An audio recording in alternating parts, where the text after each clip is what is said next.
When people think about grief, they're often handed a set of rules, ideas about how grief should look, how long it should last, or what it should feel like. While many of these messages are well intentioned, they can actually make grieving feel more confusing and isolating. One of the most common myths about grief is the idea that it happens in neat, predictable stages. You may have heard of the 5 stages of grief, first coined by Elizabeth Kubler-Ross, and been told that you'll move through them one by one, eventually arriving at acceptance. While this model was never meant to describe everyone's grief, it's often presented that way. In reality, grief doesn't follow a straight line.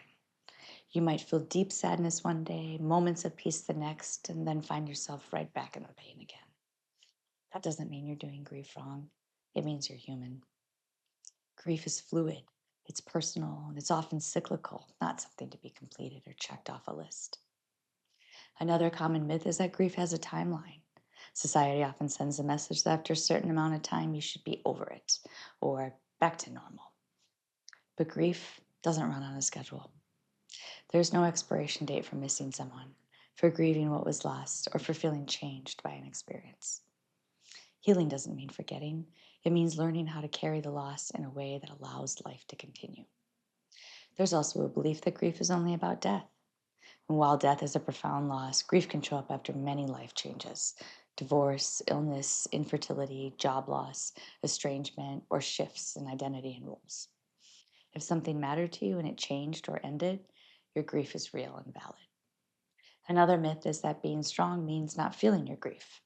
Many people believe they need to stay busy, stay positive, or avoid their emotions in order to cope. But grief that isn't acknowledged doesn't disappear. It often finds other ways to show up, including through anxiety, depression, physical symptoms, or emotional exhaustion. Allowing yourself to feel your grief isn't a weakness, it's a part of healing.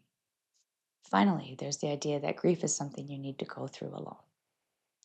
While grief can feel deeply isolating, support matters. Being witnessed, understood, and given space to grieve can make a meaningful difference in how you move through loss. Grief looks different for everyone. There's no right way, no perfect pace, and no single path forward. If you're struggling, feeling stuck, or simply wanting a place where your grief is understood and respected, you don't have to navigate it on your own. If you'd like support that honors your unique grief process, I invite you to reach out or explore the resources on this site.